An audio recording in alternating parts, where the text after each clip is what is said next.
engagement and consultation meetings, focusing on agriculture areas in Manitoba. We sought the advice of elders on the cultural practices of night hunting, and we have also had extensive informal conversations with Indigenous leaders across Manitoba. We consistently heard that Indigenous people are concerned about Aboriginal and treaty rights, while also expressing grave concern over how night hunting affects the safety of their communities, as well as all Manitobans. We've also heard from rural municipalities and many concerned citizens, including agriculture producers and other landowners. We heard how many rural landowners feel unsafe. We heard stories of night hunting and how it has affected their livelihood through accidental shot livestock and property damage, such as trampled crops and damaged fences. Based on these discussions and consultations, we have a responsibility to act and further regulate night hunting in Manitoba. We strongly believe the amendments introduced today create compromise, a solution that respects Aboriginal and treaty rights and incorporates many of the suggestions that we have heard, but also balances public safety. I would now like to give our guests to have an opportunity to say a few words, starting with MLA Rick Wochuk. Thank you, Minister Squires. Good afternoon and welcome. I'm Rick Wochuk, the MLA from Swan River. Night lighting has been a long-standing concern in my constituency. As a hunter safety instructor for 40 years, a basic rule for safe gun handling is be sure of your target and beyond. Discharging a firearm at night jeopardizes both of these gun handling rules. We as hunters have a responsibility not to put any Manitoban life at risk, and a responsibility to preserve the future and sustainability of our volatile big game populations. This bill is definitely a positive step toward achieving these goals. Thank you. Thank you very much, Rick. And I know you have seen firsthand some of the consequences of unsafe and unsustainable night hunting practices. And I really appreciate you being here today and for helping bring together all the consultations in the province and sharing your views on the unsafe and unsustainable hunting practices that you've witnessed.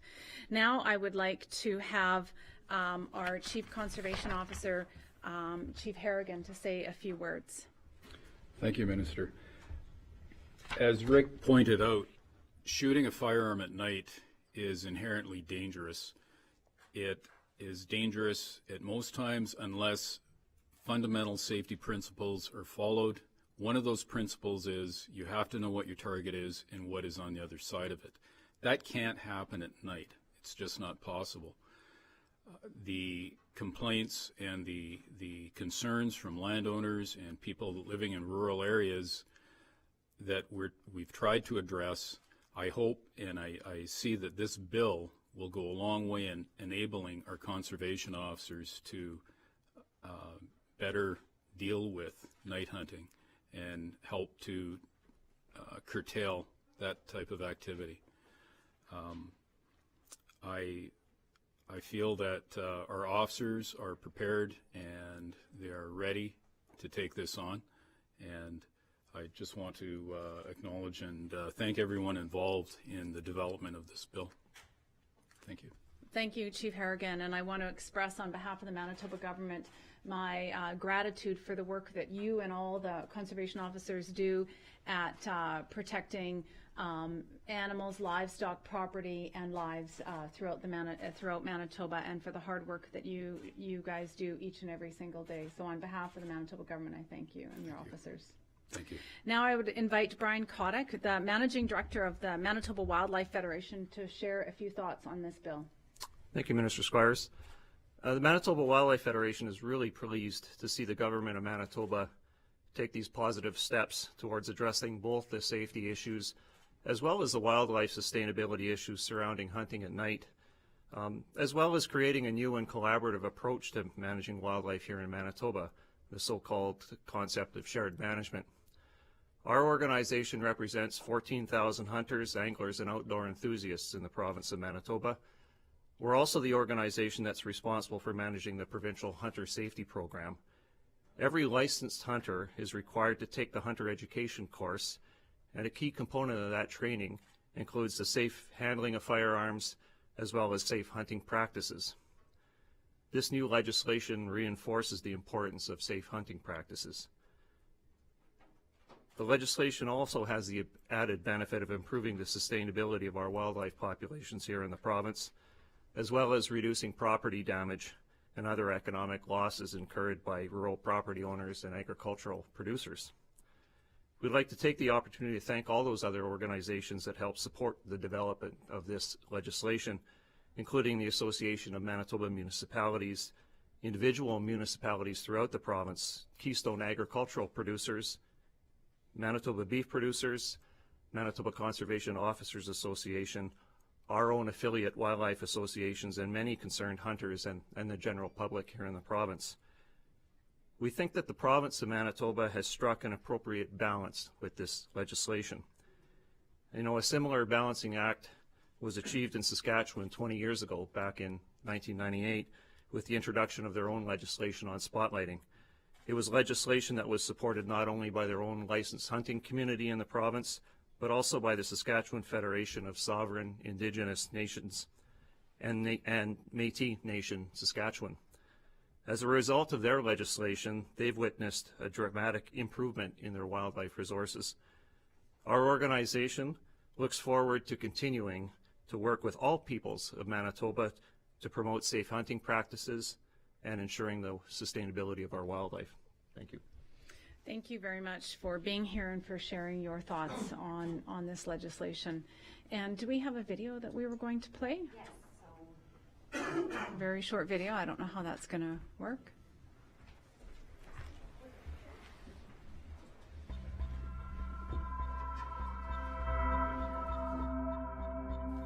So it started off, I guess it was, well, September 10th was the day.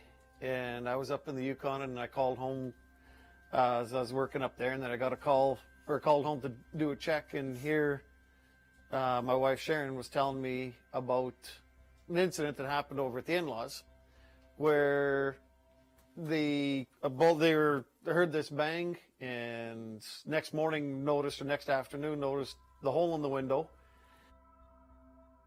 And where someone had fired a shot at 4 in the morning, and the father-in-law saw the people, chased them, but you know, they outran them.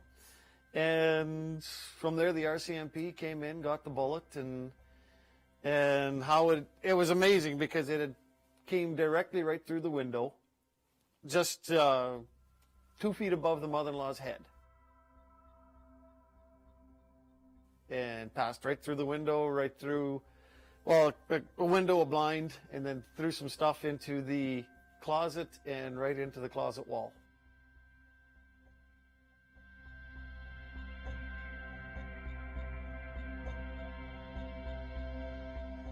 She was really upset. She was quite shaken. The father-in-law, well, he's typical old Ukrainian. He doesn't show much emotion, but I think it bothered him.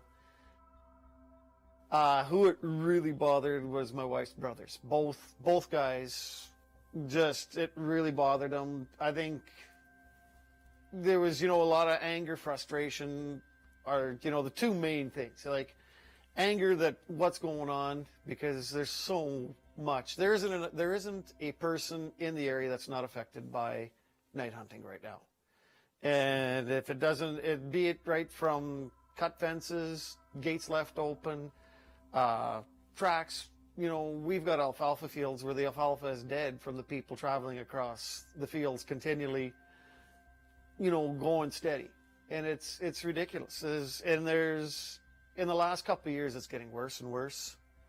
And, you know, it's just, there's no respect. People that are hunting them at night don't know the area. They don't know where the fences are. They don't.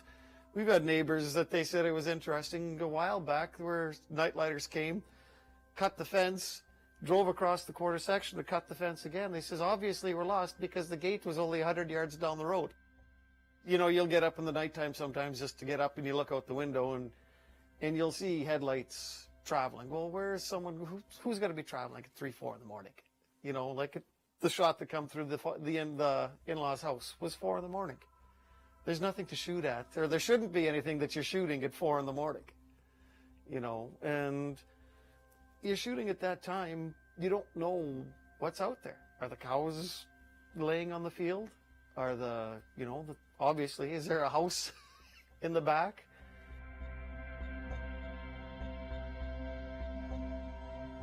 Being a producer, as in my personal, when I'm in the house and I'll hear a shot after dark, I get angry. You know, you get angry, you get scared. You know, you're hoping that bullet's not coming your direction of the house. But you know, there's anger, there's fear, you know, there's frustration, and it's just goes on. You know, I hope for change. I wouldn't be doing it if I wasn't. So thank you very much to the Wildlife Federation for airing the clip for us. That's one of many testimonies that I personally have heard, and that many of us in the room have heard regarding the unsafe practices of night hunting. So I want to thank all my guests for being here today. Very happy to take all of your questions, direct them to one of my guests or to myself. Brian, the permitting process, you've been on the ground for this for a while. How difficult do you see going forward in establishing the permits and trying to make this happen over the next year or so? Permitting in terms of allowing people to hunt at night in certain areas? I'm not sure how difficult this will be to set up. It's very greatly needed in this province. So in areas where it actually is safe, I would contend there is no place for night hunting in that can be safe. And all we have to do is look, like north of Pine Falls, where I live, a young Indigenous hunter lost his life not even in an agricultural area. It was in the boreal forest. He was accidentally killed during a night hunting accident. But if there is permitting to be done, I think there needs to be a very clear and transparent process set up for it. One question, why is there there's lots of stakeholder groups that you mentioned here, represented here by all of you. Where's the Indigenous representation? I think they're not joining you up there. Well, we certainly did have a lot of consultation with our Indigenous leaders and Indigenous communities. We did have some of them here at the Manitoba Legislature, and I know that some of them have spoken to the media. Why do you feel this bill is constitutional? Well, we do certainly recognize that the Constitution, the constitutional right for Indigenous people to hunt, as enshrined in the Constitution in 1982, also requires Section 35, where we must consult with Indigenous people if we're going to be having an impact, if a law is going to have an impact on one of their on a right.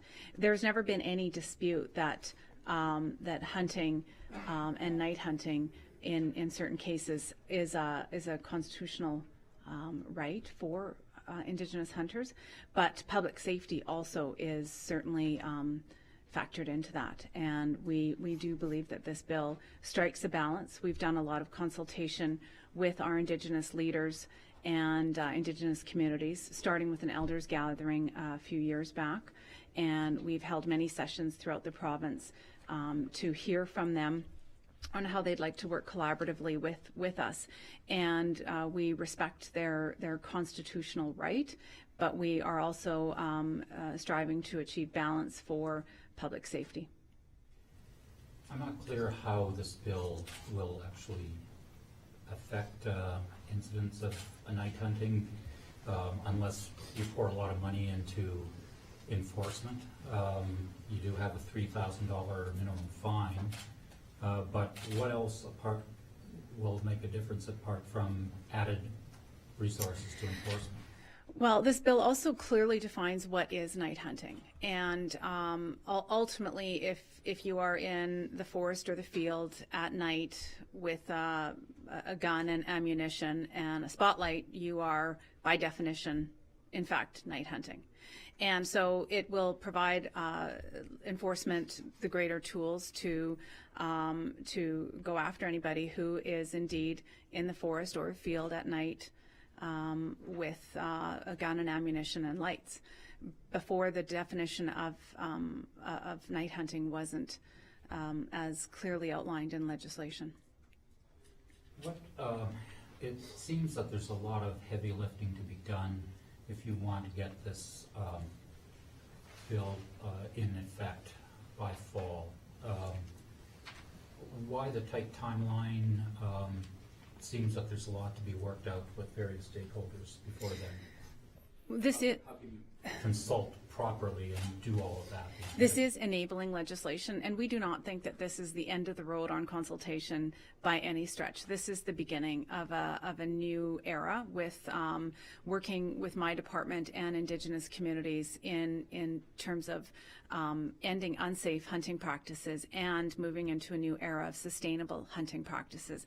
I can tell you that in all of my consultations that I've done and the engagement that I've had with rights-based hunters and non-rights-based hunters, a concern about taking that last moose out of the forest is very real.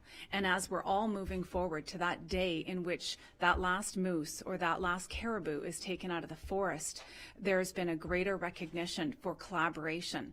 We need to work together to make sure that no one is responsible for taking that last moose. And we are going to enter into this new era of engagement with our Indigenous communities so that we can ensure the ongoing survival of all of our iconic species here in Manitoba. So when Indigenous leaders say that they haven't been consulted fulsomely enough to date, how do you anticipate going forward with all the other things that have to be done to get this completed and the bill passed in the future? We've had nearly 2 years of consultation and engagement, over 20 consultation sessions, and numerous points of engagement. That work will continue, but we certainly do believe that we have adhered to the constitutional a requirement that we have a duty to consult. We take that duty to consult very seriously, and I commend my department for their engagement and their work on developing the framework and the sessions for the Section 35 consultation. That conclude the questions this afternoon. This video, is that available on your website? Yes, it is. That was produced in 2016.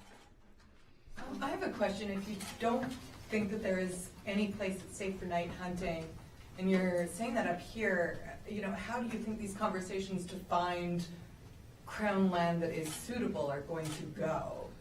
Well, they have to be large sections of Crown land because clearly high-powered rifles can shoot bullets quite a long way. And so I think that's, to me, that's a real good starting point for all of the partners, for Indigenous peoples, hunting organizations like ourselves and government to come together and sit down and collaboratively define where we think those appropriate areas are, especially in the southern part of the province where you have a mix of agricultural land, private land, and Crown land. So to me, I see this as the starting point. This isn't the end. And having shared management in the same bill, I think, is really important for our organization because it ensures that the dialogue keeps going, because this isn't just about night hunting. We've got other issues dealing with wildlife sustainability that the only way we can solve it is by working together.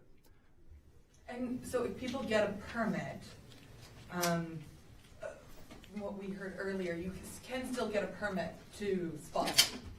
So all of that will be worked out in regulation. This legislation, it enables that process to unfold. But what will happen is we will have a committee that will work out, the shared management committee will be a minimum of 6 Indigenous leaders and then representatives from other hunting organizations and the province of Manitoba, working out the circumstances and times and circumstances in which night hunting may be permitted. We are certainly going to be looking at our built-up areas and ensuring that there would be no stray bullets entering any whether it be a livestock pasture, municipality, campground, walking trail, ATV trail, place where people might be out in enjoying the trail and that sort of thing. So we're going to be taking a look at these areas, and there may be instances in which a permit would be issued for hunting in a certain area of the province where there are no possibilities of a stray bullet entering an area where people and property and livestock may be. One final question. So does that mean it's specific permits for night hunting following the moon? A lot of people, Indigenous hunters, say that's what they use, versus a permit that would allow spotlighting. Are those going to be two separate permits, or are they all combined into one? It's all going to be worked out in regulation, and we're certainly going to be having a collaborative approach to the details of the regulation. And someone had asked earlier how this process will unfold, and it will unfold in accordance with our engagement and relationships that we've built with our Indigenous leaders. And we will certainly take our time to make sure that we get it right, so that we are permitting in the right places at the right times to allow a very limited and very safe night hunt. But you expect people will be able to get a permit to do both night hunting and spotlight still in some way? This legislation will sort of facilitate a conversation in which the times and places and circumstances in which hunting at night could possibly occur, all that will be worked out in regulation. This enables that those regulations to exist. I just want to clarify. This does. Okay, last question. Night hunting, therefore, will always equal spotlighting. There will be no separation. That's right. Night Okay. hunting. That's right. Okay. There's no separation. Great. Thanks very much, everybody.